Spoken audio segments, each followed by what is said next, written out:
What a day it's been here. Joy Combos must be in line for the man of the big one. Combos sure cleans him up, the bomb. Always wanted to play rugby league. Played all my life till I was 29, and I was lucky enough to play grade football with the Manly Warringah Sea Eagles. Had a few bad injuries come the end of my football career. I had my cartilage taken out of my right knee, some bad tears of all my ligaments in my ankles. So I've now got a bit of wire throughout my body, holding my ribs and sternum together, and my arm and my eye socket as well. Combo. So at age 40 I was diagnosed with unclassified arthritis, and it was non-responsive to a lot of treatments that they tried, to the point where they ended up having me on methotrexate, which is a type of chemotherapy. From 2013 when I was diagnosed, through 2014 and into early 2015, I was having a lot of flare-ups. I was living with a lot of pain, and I was still on chemotherapy and prednisone. The pain had a massive impact on my life, both my professional and personal life. I went away on holidays with friends and couldn't go on bushwalks and the likes. It was quite frustrating for my partner at the time as well. There was days where I just couldn't function. I'd had to stay at home and pretty much work from home on the computer. So I was quite fortunate that work was a little bit flexible with me, but just impacted across everything, you know. The things I took for granted, such as running and being quite physical all of my life, you know, was something that I just dreamt of doing during that time of my life. It was, you know, it was quite depressing at times as well. Yeah, it had a massive impact on my social emotional well-being, my physical well-being, you know, my relationships with friends and loved ones. There is, you know, a sense of shame that comes, you know, not being able to, I suppose, live up to people's expectations. The pain that I get, you can't see it, people can't see it. The only one that can feel it is me, and I feel at times that, you know, other people don't acknowledge the pain that I'm in. Yeah, the impact the pain has on me, you know, at times, I'd never take my own life, but, you know, the pain, you get thoughts of that at times. It's, yeah, it's a real bugger to live with.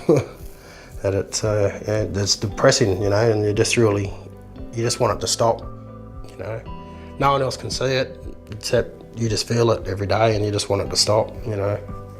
I think that's what makes people want to try and do stuff, you know, to try and address it. You just want it to go away. I'd gotten to a point where I didn't want to be on this medication that, you know, could, you know, have not very nice side effects, you know, on some of my internal organs. And I was just at a point where I was prepared and I wanted to make change. I was resigned that, you know, there was no magic pill to get rid of it, and that, you know, if I wanted to do this, I knew that I had to play an active role. I was fortunate enough to move south of Brisbane to the casino region here on the Northern Rivers, and went and seen a doctor of ours here who put me on a diet to manage it, and over 6 weeks I stopped eating dairy, which was one of the main ones that she told me to give up for 6 weeks, and also gluten-free, and I didn't have any alcohol for 6 weeks. And during that time I transitioned from the chemotherapy and the prednisone, the steroid treatment, onto a non-steroidal treatment. Through that diet change and increase in exercise, I've now found that I can manage my pain and pretty much just take my treatments now in response to listening to my body. I was surprised. My biggest surprise was that, you know, I'd seen one of the best rheumatologists, you know, in the Brisbane region, and they never once said, you know, increase your physical activity and change your diet and lose a little bit of weight, and, you know, that will, you know, have positive effects, you know, on my pain. And yeah, so I was a bit amazed that I was never, you know, offered that treatment. Come a long way in regards to having daily, you know, chemotherapy and prednisone. So I'm pretty happy you know, where I've come in my journey in managing my pain. And I think the biggest thing is that I think self-management is really the key to taking hold of your pain, is, you know, not just relying on, you know, that sort of medical model to alleviate your pain. And, you know, increasing exercise, I find, you know, reduces my need to take the medication. Minimising my alcohol intake has a massive impact on it. I think I get little aches and pains after I have a few beers on the weekend. So I try to minimise my alcohol intake, and just eating healthy really helps in regards to keeping, you know, flare-ups down. I find I listen to my body and just respond accordingly. You know, if I'm feeling good, my physical activity will sort of increase, and it's when if I stop doing it, it's sort of like sometimes when some people take treatment and they start feeling good, they stop doing it. You know, for me, the exercise is the treatment. There's a thing the doctors call pacing, which is just walking and the likes.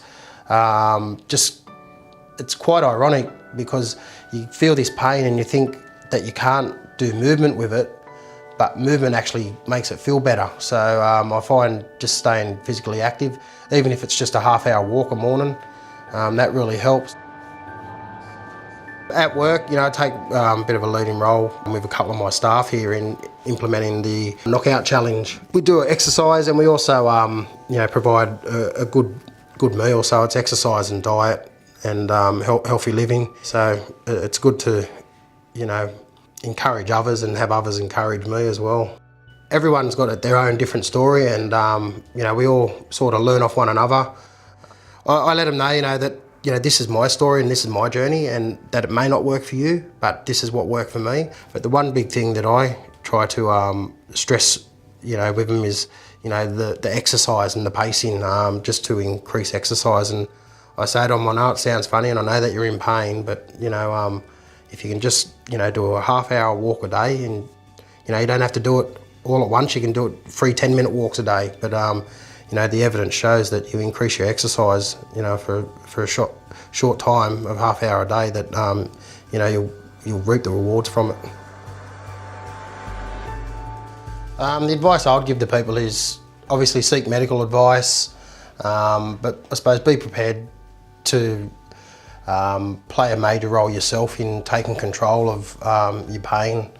Trial and error work for me, finding different things, what to do, and, you know, talk to other people might be useful as well that, you know, have similar experiences.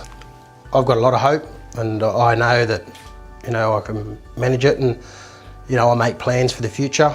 You know, I've got a lot of things that I still want to do, so yeah, there's definitely a lot of hope from me, and, you know, hope for other people that live with pain as well.